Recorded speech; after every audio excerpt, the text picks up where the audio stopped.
not just going to do more, we're going to do different. Sound good? Yeah. Sound good.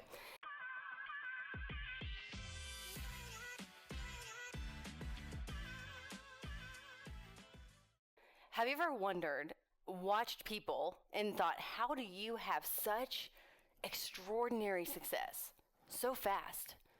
It's like their success was overnight, what some people call a quantum leap. You've ever wondered that? Well, today we're going to break down how you can have that same extraordinary success, how you can break through barriers, unlock your real potential, whether it's in sales, business, your personal success journey. And if you are ready for that life-changing journey yourself, I want you to go ahead and click subscribe here, and let's get started. Is it okay if I tell you 3 stories about quantum leaps I have personally experienced? Okay. So before I do that, I want to tell you about what we traditionally do in our culture. We work harder. Amen?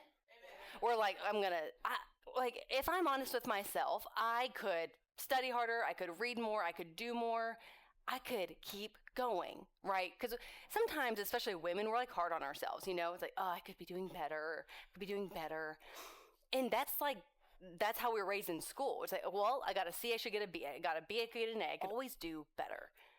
And that is a good thing in a lot of ways. The problem is, sometimes you don't need to do more, you need to do different. You don't need to do more, you need to do different. And there's a lot of nuances here, and that's why I'm really excited to share these stories with you, because I hope that they demonstrate something to you. There's a book called U Squared by Bryce Pritchard, and I cannot recommend this book enough. Thank you. It's a very small book. It looks like this. You could read it once a week. And he opens up the very first page talking about a fly. He's like, I'm sitting here writing, and there's a fly right there. I'm watching it, and it's going, you've seen the fly, right? The fly that goes into the window? Goes into the window. Zap, zap, zap. And you're like, dude, I am literally I hate you, and I'm trying to help you. Get out the door, because you're annoying me, and you're going to kill yourself. How often have you felt like that fly? Because he's like, this fly, I'm watching him. He's hitting the glass. And the fly's definitely a guy, by the way, okay? He's running into the glass because the fly sees what they want. They see the desire. They see the destination. They see the thing. It's like, what's just right there if I could just hit it again? If I just go through again. But the author here, he's like, what the fly doesn't see is that if they just went to the left a little bit, they could go right through the open window. But they're so focused on the glass in front of them that they can't even avoid all that pain and tension that they're experiencing, which is why, as a collective group here, we're not just going to do more, we're going to do different. Sound good? Yeah. Sound good. So I want to tell you these 3 stories, and I really struggle. Macy can tell you this, because I called her twice to say, like, hey, I have to tell these stories. I really don't want to, but what I learned, I was like, okay, I have had 3 specific spikes of growth. And what I don't want to do is act like I'm special, because I looked at them side by side, and there were 3 major threads that absolutely anyone can apply to their life over and over and over again. Because these 3 spikes that I was looking at, they were all the same threads. I was like, whoa, this isn't just me. It's not just this one experience or circumstance. It is a law of nature, what I'm about to share with you. So I'm going to share with you 3 stories, and then 3 things that make up a quantum leap framework that you can absolutely do. Exciting, right? Yes. So the first story actually took place when I was in college. And I don't think no one here is in college. Maybe if you're watching this, you are a college sales girl, and I love you so much. I have so much to say to college kids. I'm realizing, because it's kind of a wild time. You're like kind of an adult, kind of not. And like the future's ahead of you because of college. So anywho, but my quantum leap happened when I was basically a depressed, hardworking student. My mama told me I could go be on the Today Show as a registered dietitian. I could be that cute girl who talked about car snacks before Disney. on the Today Show and how to pack them and like keep them cool. And I was like, that's gonna be me. So I know that I have to like do well in school. So being that like depressed college kid, I'm not kidding. I wasn't clinical, but I was absolutely locking myself in the room. I was not going to sorority events. I was in literally a brick dorm, did not leave for days so that I could keep my 4.0. And I mean, I literally had to go to the doctor because I was like sitting so much. Like I had to, I'm not even gonna give you the details. I was just like was having issues. And all because I wanted more for myself. I was like, I see the opportunity through the glass and I'm banging myself against the wall and nothing's changing. I'm like not enjoying the sorority because that's not like they're good people who are doing well in their school, but like that's not the opportunity for me. What gives? Do you ever feel that? What freaking gives? What is going to have to give for me to stop hitting the glass but get to where I want to go on the other side of the glass? I want you to really think for a second about what is that vision on the other side of the glass as I'm telling these stories, okay? So there came this opportunity, and I want to tell y'all, life's opportunities are going to come in moments. No one's going to beg you to go do great things. You have to seize opportunity for real. And you have to have your brain attuned to what you want so that when you see it, you're like, oh, that could be it. And I have to be bold and courageous to step into it. So the opportunity that came to me in college was the opportunity to move schools, which is a kind of a typical thing to transfer. But what I want to describe to you is not so much a transfer as it was a transplant. It was going into a new pot of soil. And so what I did, I actually went to the University of Georgia, which I prior could not get in with my SAT score. But now I was a studying girly and I did get in, and a world of opportunity opened up.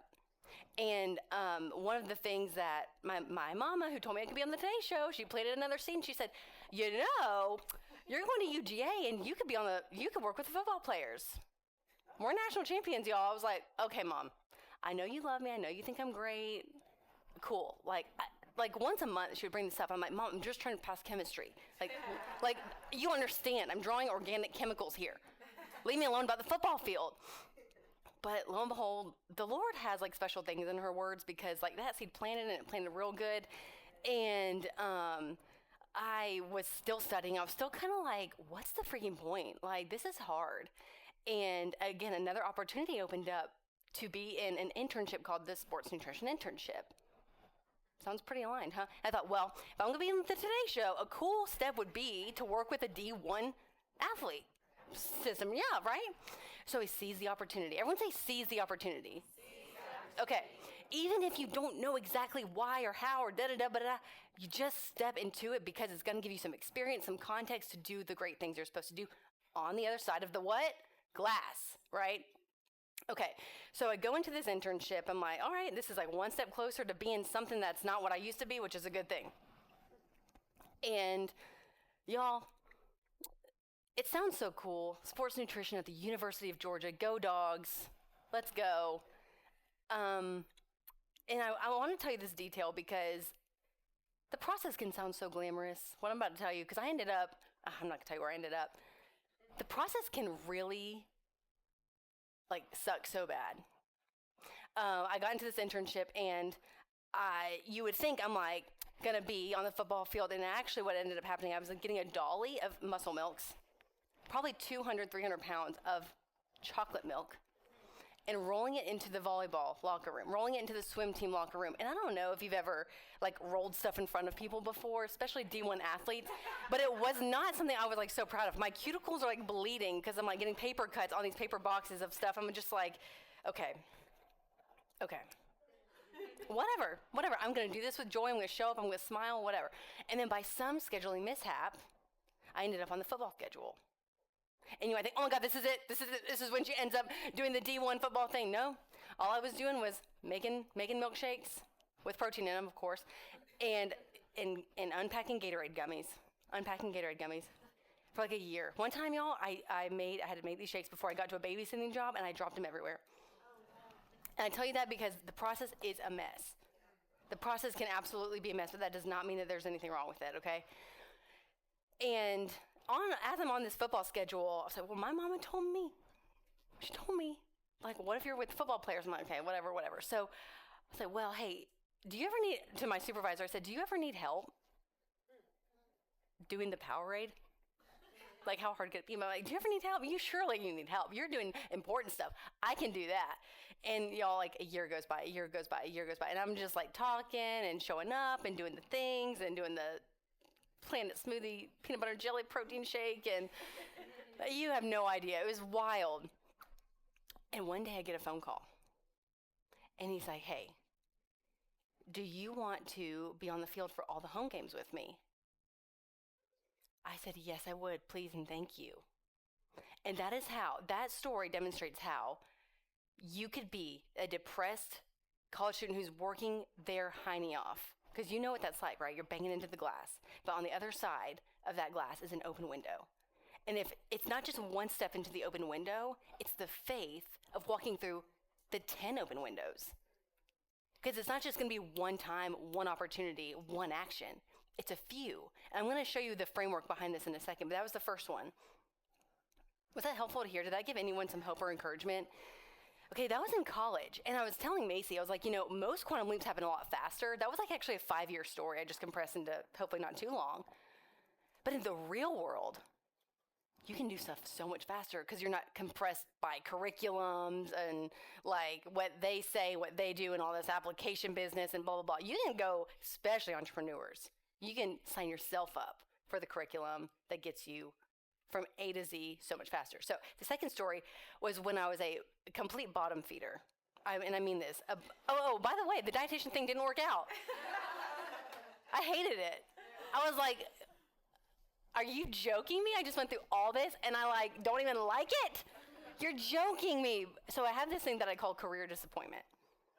Because I'm not using my degree. I'm disappointing the people around me. My mom used an explicit word. Okay, now y'all know my mom. Okay, so we're in the car. She's like, "What the are you doing?" Because I was started a network marketing company where I could make money and live my life and do whatever, entrepreneur freedom, and not be a dietitian. Lovely. Didn't end up on the Today Show for that. So anyway, I'm hopeful as ever. But I'm a bottom feeder in this network marketing company that was supposed to be so easy, and I was a bottom feeder for 2 years. And the long story short of it was that after 2 years of feeling like a total failure, a disappointment, I ended up in the top 2% of this same company in less than 9 months. And I want to tell you how that happened. And one thing I really want to point out to you when you have something like career disappointment is that it may not be the story that you thought was going to unfold, but boy, is it good for the plot. Have you ever felt like you don't have a story to tell? I want to tell you that you do. And the more windows you seize, the more things that you feel like are a messy process, the more your plot is going to be thick and thick and thick. When you end up on Oprah or our stage or wherever you want to be, you're gonna inspire people. But here's the thing: I broke through this window, and I'm gonna tell you the framework. I know I keep telling you that, but I'm going to. The bottom feeder thing for 2 years, I did everything right. I did everything they told me to do. I read the books. I went to the conferences. I worked hard. I invested in myself. I did everything on the letter that they said to do. And there ended up being 3 things that I'm going to share with you in a minute that made that transformation completely possible.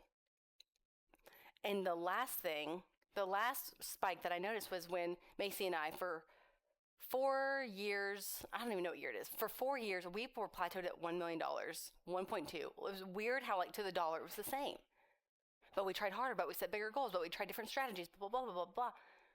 And then through a miracle, not doing harder, but doing different, we had $1 million day. What we used to do in a year, we did in a quarter, and then after that, we did it in a day. Really crazy. And it's amazing. And what I want to define for y'all, there's all these stories. Okay, cool.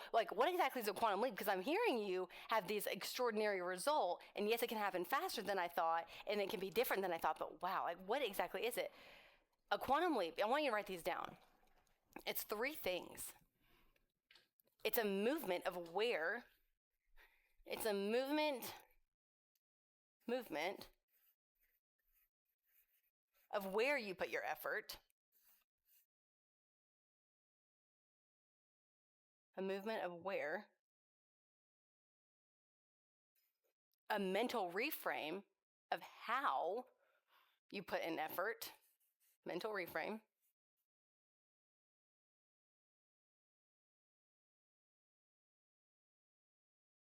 Of how. Oh, I can't wait to tell you all this. Okay, 1, movement of where. 2, a mental reframe of how. And 3rd, a multiplied effectiveness of what your effort is. Multiplied effectiveness. Because the quantum leap is not about adding, it is about multiplying, baby.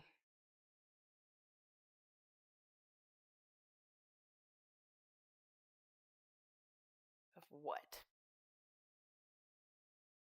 Movement of where, mental reframe of how you put in your effort, and a multiplied effectiveness of what that effort is. What does it mean when I say, for your quantum leap, everyone in this room, over and over and over, for the rest of your life till you're 99 years old, you could do this and end up a completely different place without banging yourself against the glass like the little fly man.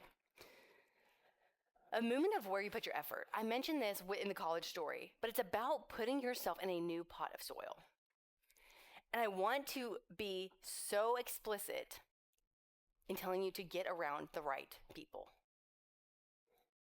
We have some people in the room right now, and this is being around the right people. This is one of the ways. Being in the right room of people has changed my life almost more than absolutely anything else. And I want to give you just a couple of examples through those stories. Is it okay if I tie back the thread? And I'm going to ask you a question so that you can reflect yourself. But I told you, in college specifically, I was in like a sorority of people. You had to have a good grades to be in a sorority. They were all in clubs. They're like good girls. They're not doing too bad of things. I mean, you know. But then transplant from, for me, what was not good soil to good soil into a sports nutrition internship. The fly could fly out the window. The fly could fly out the window because that was the path. That was the opportunity. Okay? Get around the right people. In that bottom feeder like network marketing situation, no one is doing anything wrong. But let me just tell you something. There's a difference being in like accountability groups of your peers and high performers. There's a massive difference in being in accountability groups of your peers where everyone's like having the same old problems, the same old this. Get around people with bigger and better problems. Even if you feel like you can't run with them, the stallion inside of you will run with the stallion in them. And the stallion who is doing their stallion thing can see a new stallion and be, oh, I see you. And I'm willing to like help show you how to build your strength. Okay? And for me, what that looked like in business, I told you I did 3 things in that bottom feeder situation. Getting around the right people looked like, specifically, I hired a sales coach. This was Macy's 2nd cohort of sales training ever with her dad, Loy. I got in the room with them. I got sales training, a sales coach, got a business coach, and I got a content coach. Because the whole like sales girl thing was not a thing yet, so I like piecemealed my own situation. I said, I don't know what I got to do, but I got to get with stallions. I got to get in the room with the right people who have bigger and better problems than me. And all of a sudden, the things I was banging my head against, that you might be banging your head against, became easy. Because listen to this. When you're in the room with the right people, and when I say right, I literally mean bigger and better problems. I don't care who they are. I don't care if they're men, women, old, young. I don't care. And you tell them their problem. This is how you know you're in the right room. They go, oh. All you do is blank to blank to blank. All you do is blank to blank to blank. We met someone at our mastermind. All these people had $1 million days. It was just insane. And this one person in particular is having $2 million months regularly. And Macy goes, okay, wait. This is like at dinner. Everyone's like trying to have fun. We're like, no. Everyone, shh. How are you doing that? And like, how are you delivering that? And she goes, oh, it's easy. Oh, it's easy. And I still am asking questions, I'm not gonna lie to you, but her posture is light. It is free. And that's how Macy was like with sales. When I came to her, I'm like, teach me how to sell on Instagram. And she's like, oh, it's like this. That's how you know. Please, like, I know that we're all can easily get obsessed with sales pages and words and content and blah. No, watch how they walk. Watch how they respond. Watch their posture around your problem. And that's how you'll know if you're in good soil. Sound good? That makes sense? Okay, amazing. So here's a question I want for you to ask yourself. Who do you need to be around to go to the next level in your arena? Think about it. If you think about your problem, and if they looked at you like, oh, that's it, I want you to write down what that problem is and how they would respond to you. Literally watch yourself like it's in a movie. Oh my gosh, if I could just get around someone, and that's easy for them, but it's not easy for me, that's how you know. Go plant yourself. And if there's 3 of those, plant yourself everywhere. I don't care how much money you got to spend to do it. Get in those rooms. Okay, the next part of this framework, so that was a movement of where. We're talking about replanting. The next is a mental reframe of how. A mental reframe is changing how you think about your effort. Because right now, you are so obsessed with what's on the other side of the glass that you're not even thinking that, like, you're not saying to yourself, I'm hitting glass. You're saying, I'm trying. You're framing it as like, I'm trying so hard. And what we all know to be true, actually, is, hey, there's like literally a glass in between you. So how can you start to think? Because in the book, U Squared, he says that, he describes the quantum leap as U Squared. It's exponential growth. It's not additional incremental growth. He says that U Squared requires an abrupt change in behavior. And sometimes, y'all, the things that you're going to have to do to have this quantum leap exponential growth is fast. I'm not saying be hasty. I'm not saying be irresponsible. I am saying be willing to take action fast. When I said seize the day, seize the moment, seize the opportunity, seize it quickly and abruptly. Because here's the thing, when I say change your behavior abruptly, your behavior follows the way you think. You cannot take action based on a faulty thought. You won't. You'll think you are, and you'll think you're trying, but you're actually doing it in like this operating system that is not ready for you to get that result. You'll sabotage it every time. And so I want you to think he describes them as unconventional, but more elegant. Okay, so here's how he writes it. Start focusing on possibilities rather than limits and obstacles. Who finds yourself focusing on the limit? Oh, but this, oh, but that, oh, but I can't. No, focus on the possibilities rather than limits and obstacles. Moving outside mental boundaries, let your desires guide you.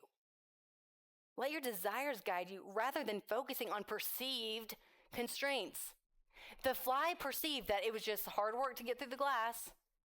And what we actually know was like, hey, that's actually just your perceived reality because the door's open right there. You fool. Just look around you. And so I want to challenge you, like, look around you.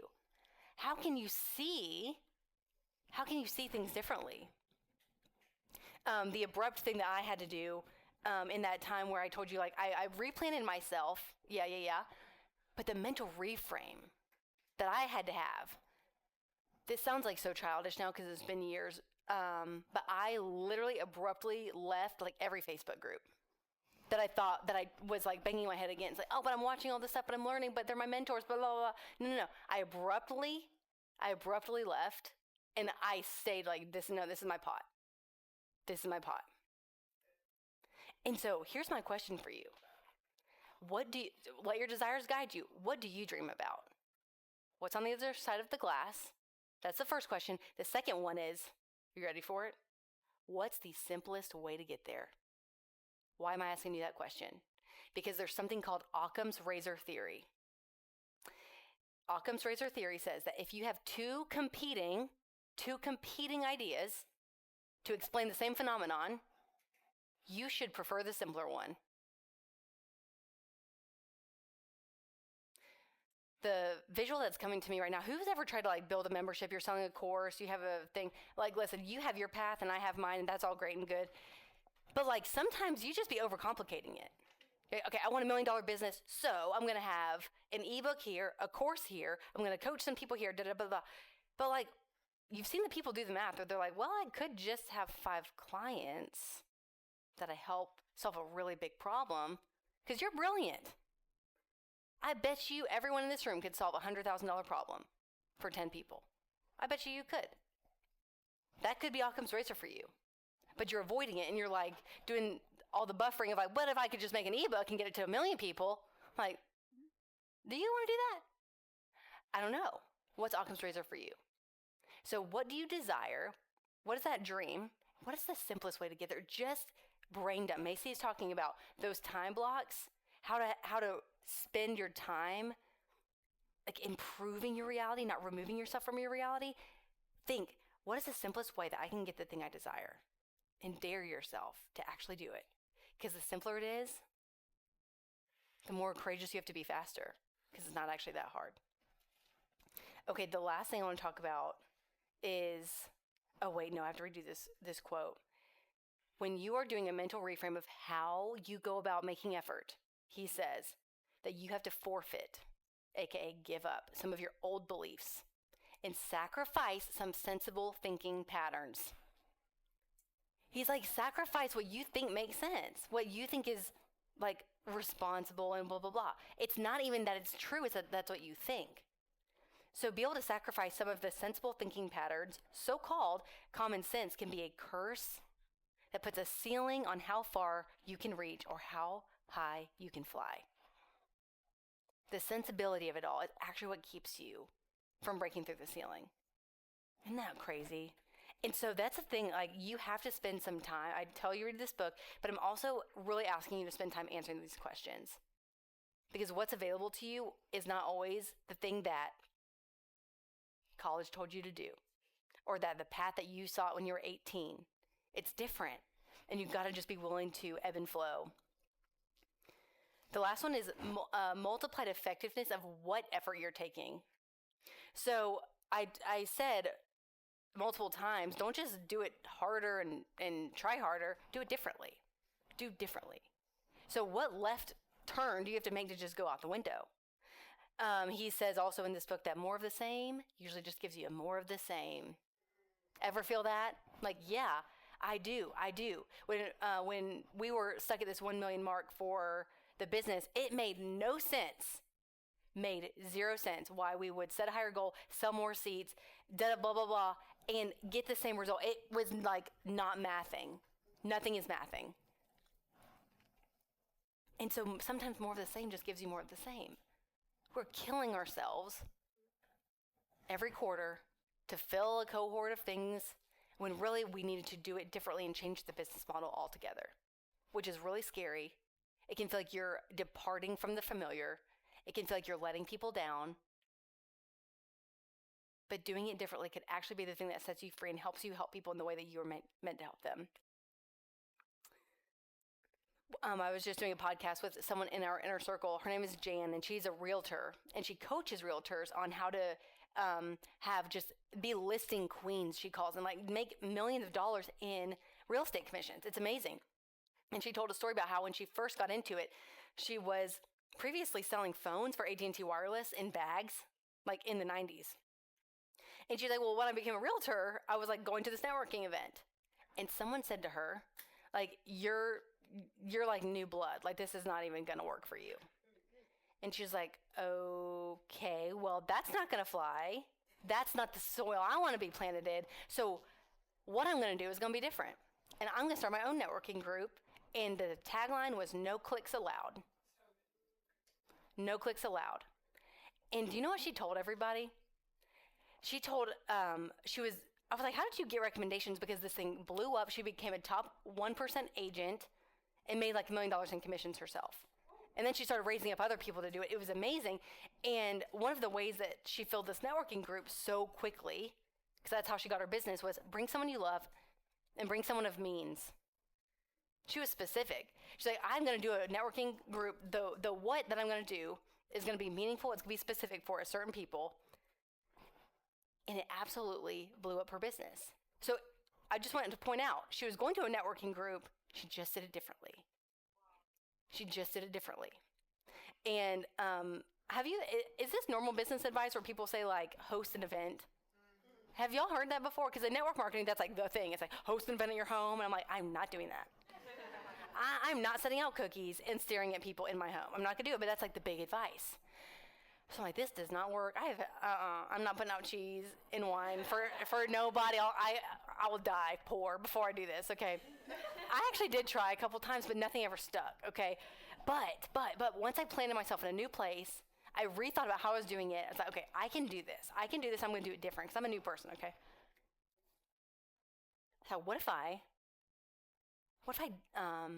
hosted it for fun, like it was a Mexican restaurant, and we're gonna like, I had an open bar, you guys. Oh my God, it was very chill, but like I wanted this to be fun. I'm like, we're gonna do something cool and like enjoy people being there. Can I just tell you that this event that I swore in my life I would never do, I actually put it on Eventbrite, and people had to pay to come. I know, bold. A lady ended up coming, and I thought it was someone's mom. I was like, oh, are you like so-and-so's mom? She's like, no, I just saw this on Eventbrite. And she ended up being a top 0.01%er of the company that I was trying to sell for. She said, I saw someone was doing something fun for a change. I was like, holy cow, I've done it. I've at least unlocked something. And can I tell y'all, after coming from a bottom feeder, I was still kind of a bottom feeder, but I did it boldly. I just flew out the window. Bold bottom feeder is what I'm going to start calling it, okay? We're going to make a hat. She was like, you're doing something kind of fun. Like, do you want to speak at this event? So I ended up speaking at the corporate event for the company I was selling for, representing doing stuff different. I was still making like no money, but I was doing it different. And that momentum, y'all, don't lie to yourself and be like, no, you're still a failure, but you're still not doing this. You're still making $600. It's only $900. So what? Like, play big and go own it, and let your effort from all these other changes that you're making, let them multiply. Let yourself have multiplied effectiveness in your effort. And I'm telling you, that few months of going from bottom feeder, I was like, I tell a story all the time about having 4x results in 90 days when I started working with a sales coach, which was Macy and Loy. And it was through some of those, just fly through the window, fly through the window, fly through the window. So here's a question I want you to ask yourself. I want you to notice, isn't it interesting that through those 3 stories I told you, I had growth in the same arena? I didn't move arenas, I moved pots. I was still a dietitian person. I was still in network marketing. Macy and I still sold SalesGirls. The arena didn't change. The pot, the thoughts, and like some of the like basic tactics that I did were just a little bit different. Same arena. You don't have to move companies. You don't have to burn everything down. But I do want to challenge you to do these 3 things. So the question I want to ask you is, if I stayed in this arena, if I didn't burn it all down, if I didn't move course, if I didn't pivot too hard, I stayed in this arena that I'm in, how could I do this differently than I'm already doing it? To get 10 times where I am right now. How could I be a meeting planner that like plans for presidents? What would that look like? Because if you shoot for the moon, you might land among the stars. And I want to leave you with this quote that I just think is so powerful. You've probably seen it before, but it's just that 6 months, y'all, 6 months of hardcore focus and alignment, aligning these things in the framework can put you 5 years ahead in your life. Do not underestimate the power of consistency and desire.